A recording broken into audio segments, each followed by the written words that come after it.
Ce webinaire, c'est une première étape, hein, un premier temps d'échange, de partage d'expérience, de co-construction, parce que l'enjeu pour nous tous, c'est bien de bâtir des stratégies d'adaptation et d'intégrer pleinement les enjeux climatiques dans nos politiques de santé et dans le fonctionnement du système de santé. Le plan national d'adaptation au changement climatique permet de dessiner une trajectoire complète de prise en compte du changement climatique. Cette trajectoire, elle intègre à la fois les travaux que nous avons déjà engagés en matière d'atténuation des effets du changement climatique, la réduction des émissions de CO2, mais les leviers que nous devons activer concernent aussi le volet préservation.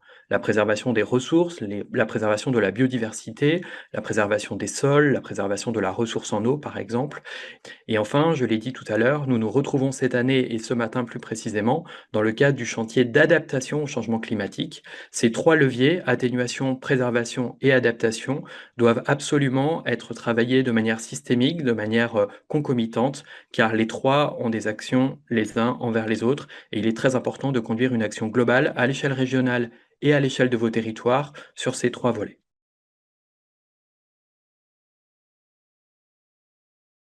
Alors, quels sont les impacts du changement climatique sur la santé? Donc, on le sait, hein, les activités humaines engendrent une hausse des températures et donc des bouleversements du climat. Donc, ça va avoir des effets directs et bien documentés lors des épisodes de chaleur.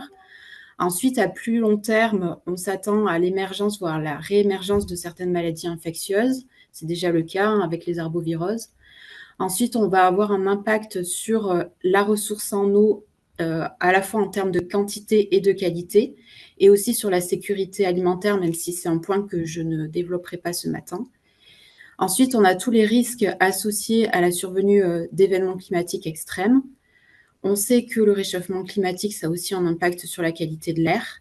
Et enfin, le dernier point, c'est l'altération de la santé mentale, qui est en fait une problématique assez transversale à l'ensemble de ces sujets.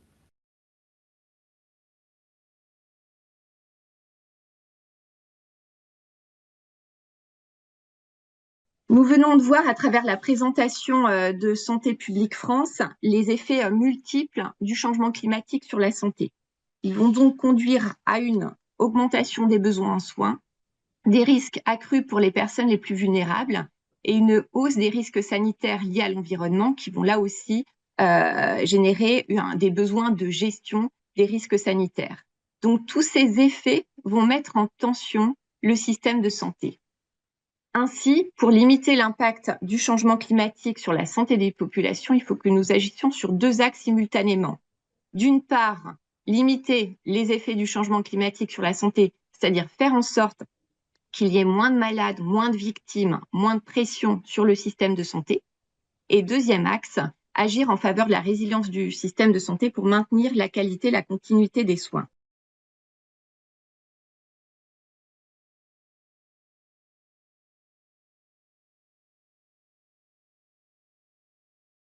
L'idée, c'est quand même de faire rentrer les enjeux de santé et en particulier ceux qui sont déterminés par ces questions environnementales ou d'adaptation au changement climatique dans le droit commun de tous les processus qui permettent de travailler sur les problèmes d'eau potable, sur les problèmes de bâtiments, sur les problèmes d'aménagement et d'urbanisme, avec plutôt la mobilisation d'acteurs clés ou d'acteurs techniques. On voit hein, à travers tous les exemples qui ont été donnés, à travers la multiplicité des impacts pour la santé liés au changement climatique, qu'il faut agir sur beaucoup de déterminants.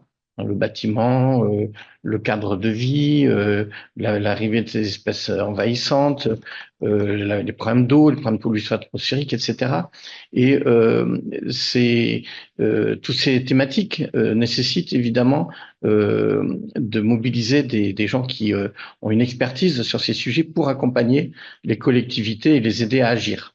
Donc, on est dans ce cadre, hein, avec le plan régional de santé environnement, avec cette possibilité d'essayer de mettre autour de ces enjeux un certain nombre, de mobiliser autour de ces enjeux un certain nombre d'acteurs.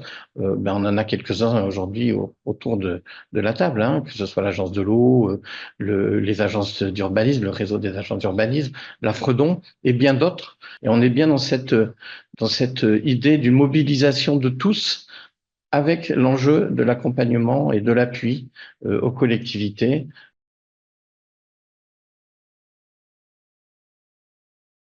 Alors, si beaucoup de choses sont faites, on sait aussi avec beaucoup d'humilité que de nombreux travaux restent à conduire pour faire face aux défis que le changement climatique soulève. Ces défis, nous devrons continuer à les aborder tous ensemble. On ne peut pas travailler isolément les uns des autres. C'est évidemment par un travail en synergie, un travail collectif que nous parviendrons à obtenir des résultats. Vous l'avez compris ce matin, et notamment grâce à l'illustration qui a pu être faite à travers les présentations des collectivités, l'adaptation n'est pas un choix, c'est une nécessité. S'adapter, ce n'est pas renoncer, c'est agir autrement, plus intelligemment, plus collectivement. Bien évidemment, les enjeux de santé sont au cœur, au centre de l'adaptation au changement climatique de notre région.